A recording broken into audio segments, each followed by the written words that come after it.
दोस्तों, कुछ ही महीने के भीतर भारत के लिए इस साल लिथियम को लेकर दो बड़ी खबर सामने आई।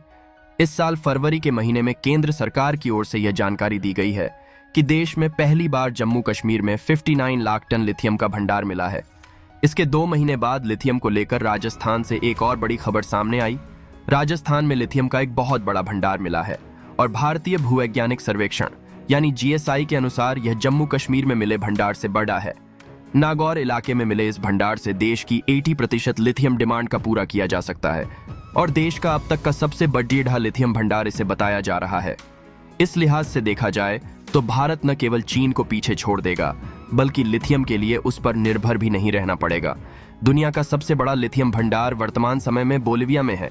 इसके बाद ही दूसरे देशों का नंबर आता है। बोलिविया के बाद अर्जेंटीन, चिली, चीन, अमेरिका इन देशों का नंबर है। चीन में लिथियम का भंडार दूसरे देशों के मुकाबले कम है, लेकिन वैश्विक बाजार में उसका एकाधिकार बना हुआ है। एकाधिकार क्यों बना है, इसको भी समझना जरूरी है। उससे पहले यह जान लीजिए कि भारत कुल लिथियम का 50% से अधिक हिस्सा चीन से आयात करता है। 2020 के आंकड़े को देखा जाए तो भारत ने करीब 6,000 करोड़ रुपए का लिथियम आयात किया था और उसमें से आधे से अधिक 3,005 करोड़ रुपए का लिथियम चीन से खरीदा था। जम्मू कश्मीर के बाद राजस्थान में लिथियम का इतना भंडार मिला है कि चीन का एकाधिकार पूरी तरह से खत्म हो सकता है। बोलिविया जहां सबसे अधिक लिथियम का भंडार है। इसी साल चीन ने बोलिविया के खनिज भंडारों का दोहन करने के लिए उसके साथ करीब $1 अरब का समझौता किया है। इन खादानों में 2 करोड़ टन लिथियम का भंडार है और दुनिया का सबसे बड़ा लिथियम का भंडार भी है। अब आपको यह समझ में आ रहा होगा कि आखिर इस मामले में चीन का अधिकार क्यों है।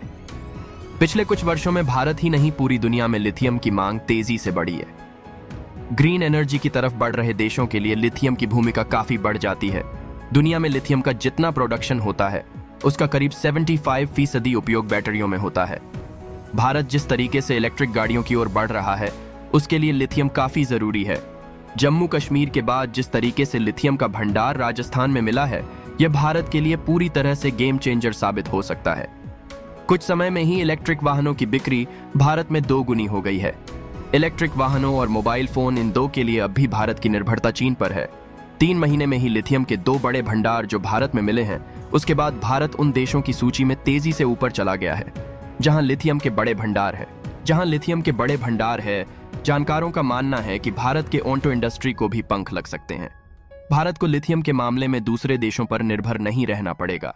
साथ ही जिन राज्यों में भंडार मिले हैं वहां रोजगार के भी काफी अवसर पैदा होंगे। तो आपको भारत में मिले इतने बड़े लिथियम के भंडार देखकर कैसा लगा? अगर अच्छा लगा हो तो चैनल को लाइक एंड सब्सक्राइब जरूर करें। मिलते हैं हम अपने अगले वीडियो में। जब तक जय हिंद, वंदे मातरम।